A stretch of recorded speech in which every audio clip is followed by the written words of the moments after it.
Last video में हमने सारे क्वेश्चन नंबर 30 तक के MCQ सॉल्व कर लिए थे। अब हम MSQ सॉल्व करते हैं। क्वेश्चन नंबर 31 से देखते हैं कि क्या पूछा है। तो देखो क्वेश्चन नंबर 31 में पूछा है विच of the following statements is correct for FCC arrangement. कौन सा अरेंजमेंट उन्होंने बोला है? FCC arrangement. तो अब मैं तुम्हें MSQ सॉल्व करने की अप्रोच बताती हूँ। जैसे मैंने पिछली वीडियो में तुम्हें न्यूमेरिकल को कैसे अप्रोच करना है ये बताया था। तो अब देखो अगर तुम्हें MSQ टाइप क्वेश्चन को अप्रोच करना है तो सिर्फ सॉलिड की बात नहीं है, तुम हर उसमें देख लो, जो भी तुम्हारे जिस भी चैप्टर का क्वेश्चन हो तुम स्टेटमेंट को अच्छे से पढ़ो। उस स्टेटमेंट में जिस चीज़ की भी बात की है उससे रिलेटेड चीज़ें तुम्हारे दिमाग में चलनी शुरू हो जानी चाहिए। जैसे FCC पूछा है तो FCC में क्या होता है? कॉर्नर पे एटम होते हैं, फेस सेंटर पे एटम होते हैं, कोऑर्डिनेशन नंबर क्या होता है, Z वैल्यू क्या होती है, ये सब बातें तुम्हारे दिमाग में तुरंत आ जानी चाहिए। उससे क्या होगा कि जो नीचे लिखे हुए स्टेटमेंट्स हैं करेक्ट इनकरेक्ट, MSQ में यही आता है करेक्ट इनकरेक्ट बताने को, या फिर कुछ क्वेश्चन पूछ लेते हैं तो उससे तुम इसको ज़्यादा अच्छे से रिलेट कर पाओगे अगर तुम्हें स्टेटमेंट अच्छे से समझ में आ गया है तो। जैसे मान लो FCC उन्होंने क्या है, तुमने अपना FCC के बारे में सब कुछ सोच लिया, अब वो क्या क्या स्टेटमेंट दे रहे हैं वो तुम देख लो। तो देखो पहला स्टेटमेंट उन्होंने बोला है in FCC arrangement coordination number 12 is counted if atom 6 atom मतलब atom touches 6 atoms in same layer, 3 above the layer and 3 below the layer. वो ये कह रहे हैं कि तुम्हें ये बताना है कि जो FCC अरेंजमेंट होता है उसमें क्या ये स्टेटमेंट करेक्ट है कि जो कोऑर्डिनेशन नंबर 12 होता है वो हम ऐसे काउंट करते हैं कि जो 6 एटम होते हैं वो सेम लेयर में टच करते हैं, ठीक है, सेम लेयर में टच करते हैं, 3 atom above the layer touch करते हैं, अबव द लेयर टच करते हैं, और 3 atom below the layer touch करते हैं, बिलो द लेयर टच करते हैं। तो इसके लिए तुम्हें FCC का अरेंजमेंट पता होना चाहिए। कैसा अरेंजमेंट होता है? जो देखो जो हमारे पास 2D का HCP होता है, 2D की जो हेक्सागोनल क्लोज पैकिंग होती है उसी में अगर हम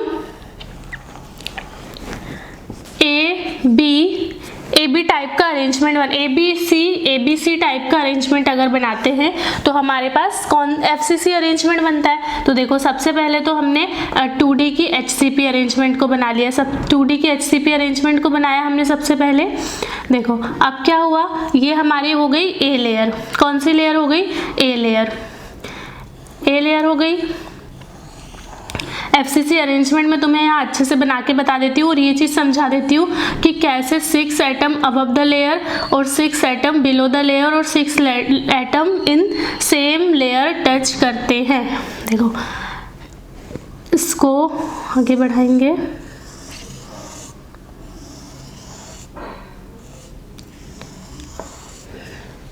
तुम किस एटम को मान लो, इस एटम को मान लो, ठीक है, ये मोस्ट ऑक्यूपाइड एटम है, इसका हम कोऑर्डिनेशन नंबर निकालते हैं। तो इसमें सबसे पहले क्या होता है कि ये A लेयर होती है, फिर उसके बाद अगर हम इसमें देखो इसमें 2 टाइप के वॉइड बन गए, एक बना अपर ट्रायंगुलर वॉइड, एक बना लोअर ट्रायंगुलर वॉइड। तो जो अगर तुम ये कोई एक सिलेक्ट कर लो, या तो अपर सिलेक्ट कर लो या लोअर सिलेक्ट कर लो, तो जो B लेयर का एटम आने वाला है वो या तो तुम अपर ट्रायंगुलर वॉइड पे रखोगे या लोअर ट्रायंगुलर पे रखोगे।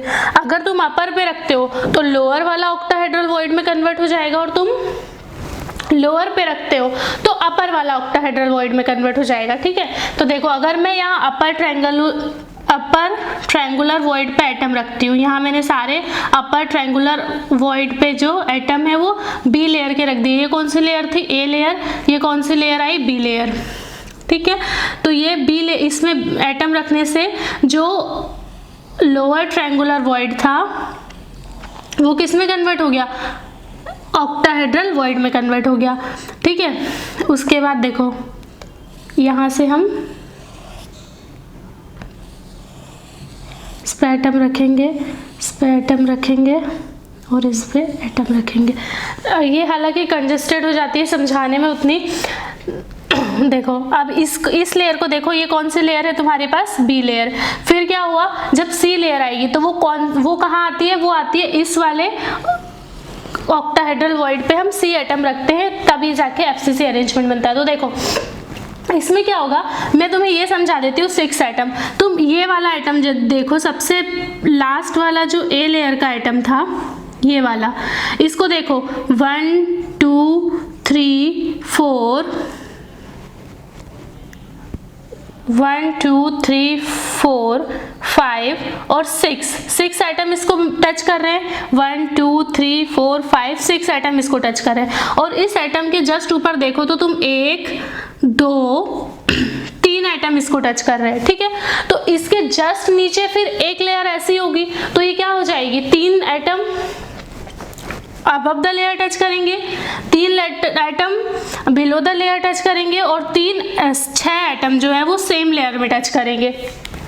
तो इसका इस तरीके से 6 3 9 3 12 कोऑर्डिनेशन नंबर निकलता है। तो ये वाला जो स्टेटमेंट उन्होंने दिया है वो करेक्ट है, ठीक है। दूसरा स्टेटमेंट उन्होंने क्या पूछा है, दूसरा स्टेटमेंट में उन्होंने बोला है कि in FCC arrangement if atom touches 4 atom in same layer, 4 atom in above the layer and 4 atom in below the layer। मतलब कि वो कह रहे हैं कि आप भी बताओ, जब तुमने ये वाला स्टेटमेंट करेक्ट बता दिया तो नीचे वाला बताओ क्या उसमें ऐसा भी होता है कि 4 एटम सेम लेयर में, 4 अबव द और 4 बिलो द लेयर टच करते हैं। तो उसको देखो इस डायग्राम से समझते हैं,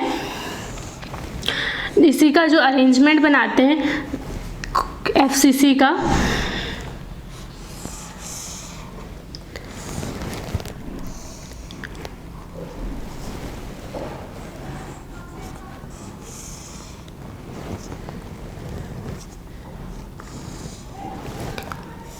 इसमें हमने FCC अरेंजमेंट बनाया, ठीक है। कहाँ कहाँ एटम होते हैं, देखो एक कॉर्नर पे एटम होते हैं, फेस सेंटर पे एटम होते हैं। ये एक फेस सेंटर का एटम है, ये एक कॉर्नर वाला एटम है। अब देखो अगर तुम इसको आगे बढ़ाओगे यहाँ तक, ये वाला जाएगा यहाँ तक, ये एक फेस सेंटर हो गया, एक फेज हो गया जिसमें ये एटम्स प्रेजेंट है, ठीक है। देखो इसके बाद अगर तुम इसको आगे बढ़ाओगे और फिर इसको आगे बढ़ाओगे, उसके बाद अगर तुम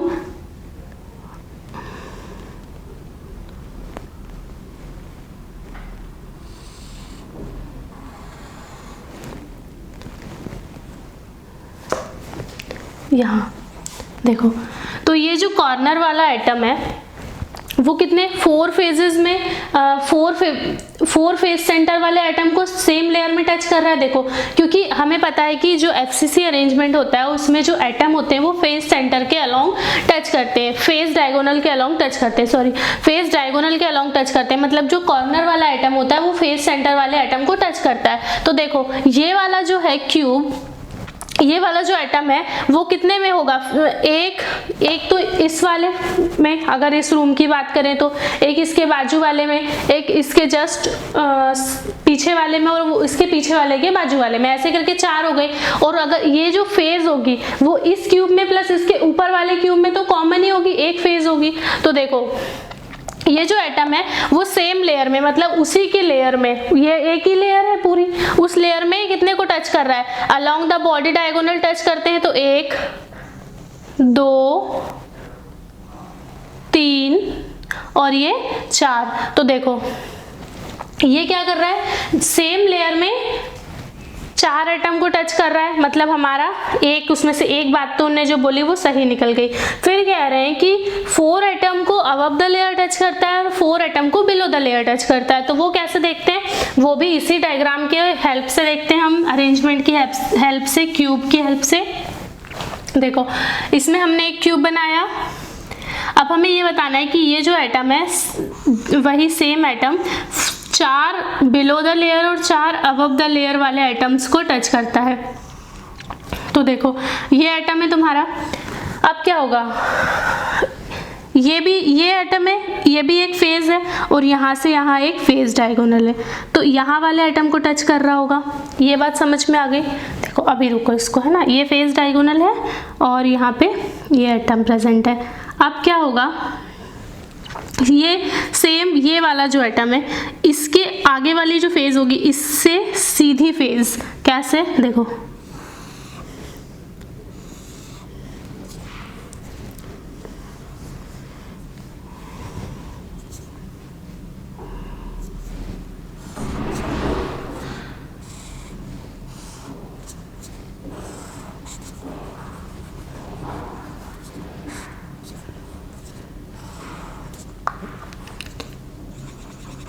ये वाली जो फेज होगी, जो इधर से फेज आ रही है, मतलब कि तुम क्या समझो कि ये वाला जो एटम है, इस कॉर्नर पे जो एटम प्रेजेंट है वो इस वाली फेज, ये जो बोर्ड वाली फेज है उसमें यहाँ जो एटम प्रेजेंट है वो कॉर्नर वाला एटम इस एटम को टच कर रहा है, प्लस जो ये वाली दीवार जो आगे जाएगी, इसी सेम अगर आगे जाके क्यूब बनाएगी तो उस वाले रूम की जो ये वाली दीवार होगी सीधी वाली, तो ये वाला एटम उस वाले फेज डायगोनल के अलोंग वहां के एटम को टच करेगा। ये हो गया।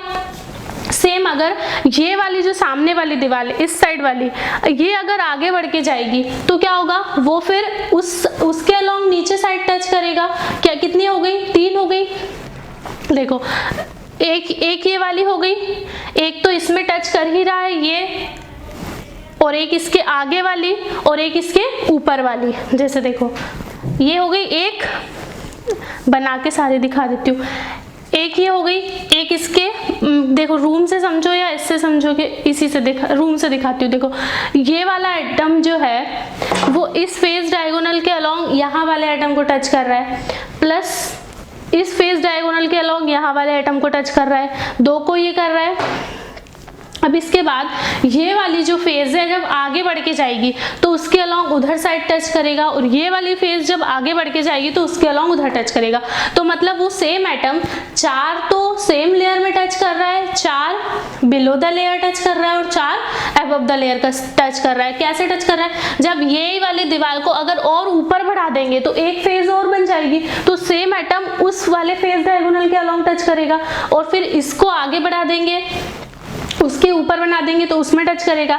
ऐसे करके ये 4 same layer, 4 above the layer और 4 बिलो द लेयर टच करता है। तो इसके जो दोनों स्टेटमेंट है वो करेक्ट हो गए।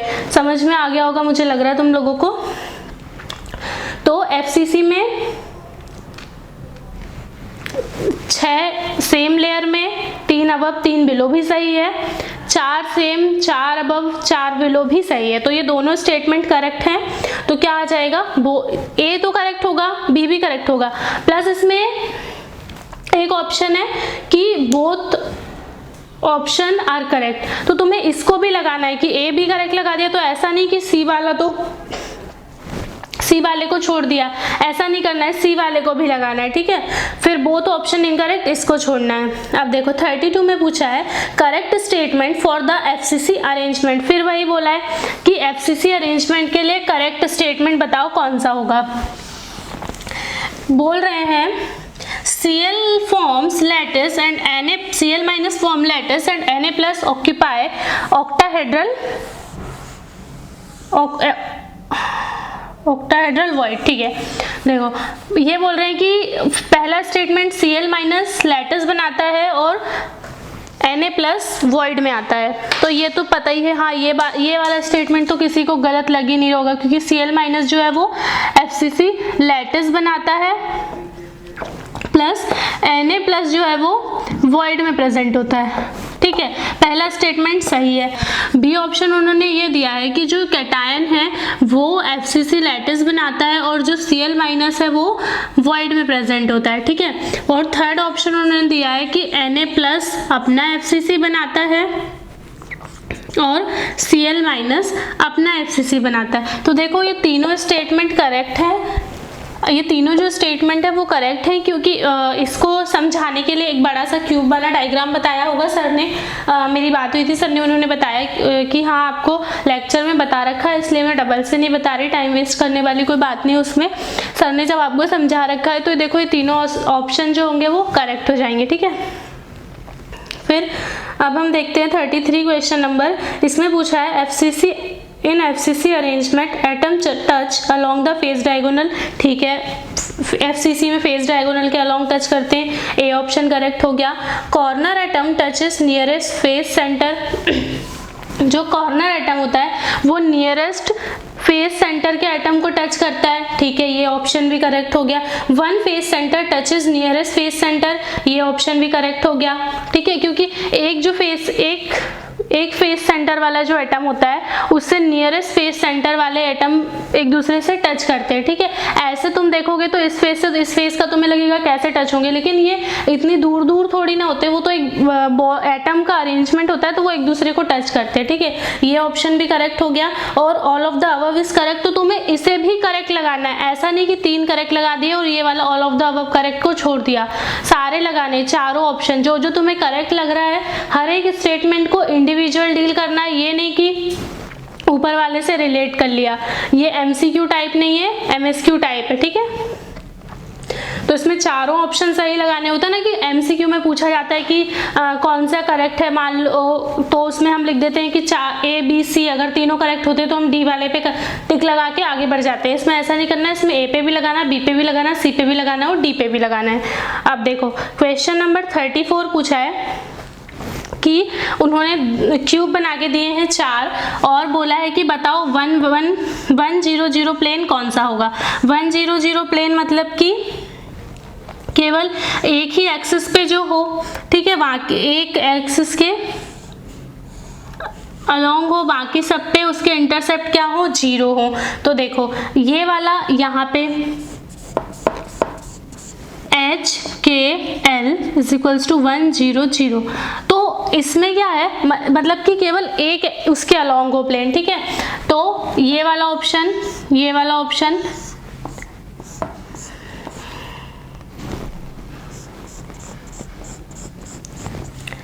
थर्ड क्या है,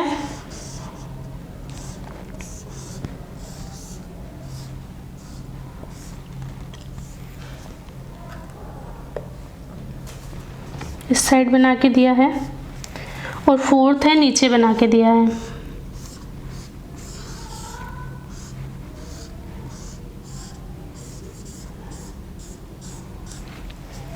तो देखो इसमें 100 के तो सारे प्लेन रिप्रेजेंट कर रहे हैं, लेकिन इसमें ये है कि x पे 1, y पे 0 और z पे 0। तो जो लोग है ना, जिन लोगों की आदत होगी यहाँ से इसको x, इसको y, इसको z मानने की, वो वाले इसको गलत कर देंगे। जिसकी आदत होगी इसको x, इसको y, इसको z मानने की, वो इस वाले को सही कर देंगे। तो देखो इसमें क्या होगा, तुम्हारे सारे ऑप्शन गलत हो जाएंगे, क्योंकि यहाँ तुम्हें ओरिजिन डिफाइन करके नहीं दी है कि ओरिजिन कौन सा पॉइंट है, मतलब कौन सा पॉइंट है जहाँ से ये स्टार्ट हो रहे हैं। तो तुम अभी इसमें चारों ही तुम्हारे 100 प्लेन को रिप्रेजेंट करेंगे। क्यों करेंगे, क्योंकि इसमें ओरिजिन डिफाइन नहीं है। अगर वो यहाँ ओरिजिन डिफाइन कर देते तो हम इनमें से कोई एक सिलेक्ट करते, लेकिन ओरिजिन डिफाइन नहीं है तो फिर हम चारों को ही सिलेक्ट करेंगे, ठीक है। अब देखो 35 देखो, which of the following statement is correct, the coordination number of cation occupied tetrahedral hole is 4, ठीक है। क्योंकि टेट्राहेड्रल जो वॉइड होता है वो 4 एटम मिलके ही बनाते हैं, तो उस वॉइड में अगर कोई एटम जाएगा तो उसका कोऑर्डिनेशन नंबर भी 4 होगा। फिर होता है the coordination number of cation occupying octahedral void hole या वॉइड इज 6। तो ये भी सही है, क्योंकि ऑक्टाहेड्रल वॉइड 6 एटम्स के मिलाने से 6 एटम मिला के ऑक्टाहेड्रल वॉइड बनाते हैं, तो उस वॉइड का कोऑर्डिनेशन नंबर 6 होता है, तो उसमें जाने वाला एटम का भी कोऑर्डिनेशन नंबर 6 ही होगा। अब क्या है, a unit cell of ionic crystal share some of its ion with other unit cell। हाँ ये तो सही बात है, हम शेयरिंग अप्रोच लगाते हैं 3D में कि एक कॉर्नर वाला 1/8 पार्ट एक यूनिट सेल में शेयर होता है, तो 8 में वो शेयर होगा, तो ये सही बात है, ठीक है। फिर उसके बाद देखो लास्ट पूछा उन्होंने, the edge length of unit cell NaCl 552, और अगर उन्होंने कैटायन और एनायन की रेडियस दी है तो क्या होगा, देखो Cl माइनस लैटिस बनाता है, यहाँ प्रेजेंट होगा, यहाँ दोनों कॉर्नर पे प्रेजेंट होगा, एज की सेंटर पे प्रेजेंट होगा Na, तो ये A = क्या हो जाएगा 2 × R + R, और जब इसको तुम सॉल्व करोगे तो 552 ही आ जाएगा। 37 ने पूछा है the correct statements, the conductance through electron is called P type conduction. नहीं, देखो जो इलेक्ट्रॉन्स के थ्रू जो कंडक्टेंस होती है उसको हम एन टाइप कहते हैं, तो ये ए ऑप्शन गलत हो जाएगा। The conductance through positive holes is called P type, ठीक है, ये बी ऑप्शन सही है। जो होल्स के कारण जो कंडक्शन होता है उसको हम पी टाइप सेमीकंडक्टर बोलते हैं। या पी टाइप कंडक्शन बोलते हैं। The conductance through electrons hole is called n type conduction. Electron holes, हाँ ठीक है।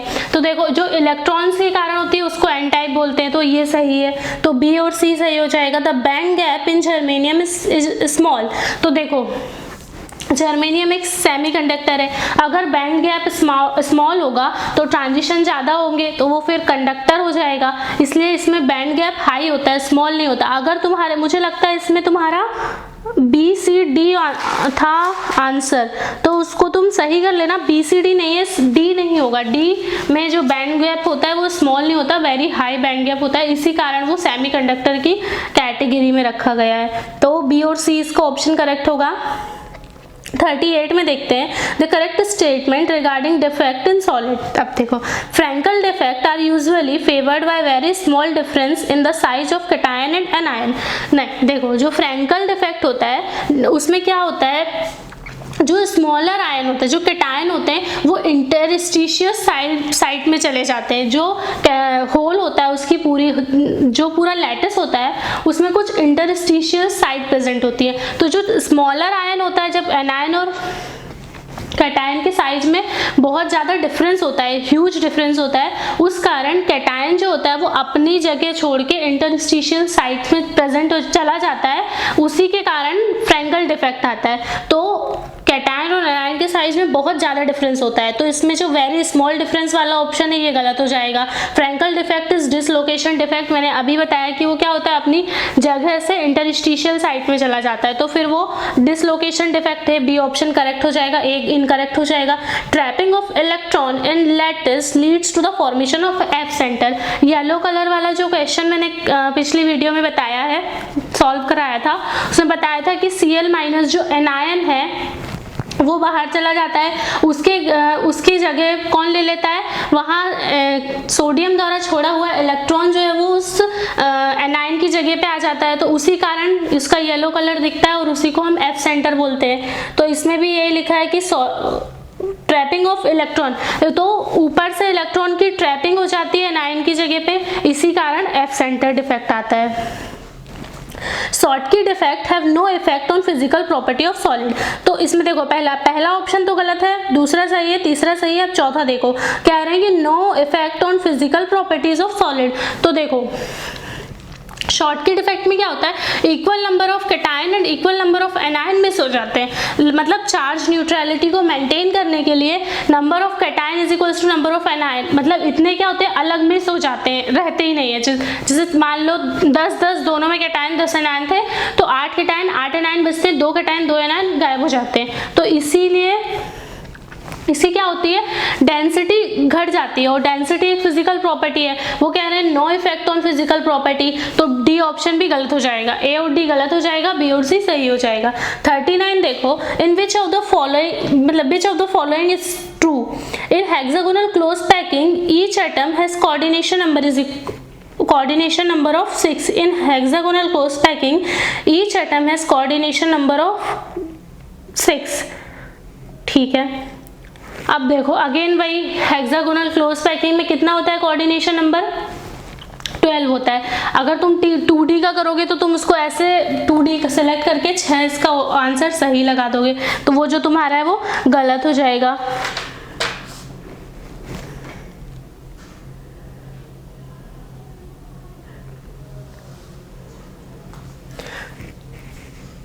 उसके बाद देखो इन बॉडी सेंटर्ड क्यूबिक मतलब BCC the space occupied by sphere is 68%। ठीक है भाई, ऑक्यूपाइड स्पेस मतलब पैकिंग एफिशिएंसी, तो इसकी पैकिंग एफिशिएंसी 68% होती है, ये सही है।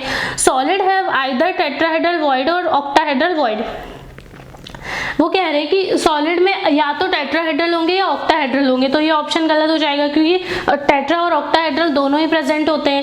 फिर there is no difference between FCC and CCP arrangement, तो हाँ ये तो हम FCC या CCP अरे एक ही बात होती है, तो इसमें से पहला और आखिरी गलत हो जाएगा, बीच वाले दोनों सही हो जाएंगे।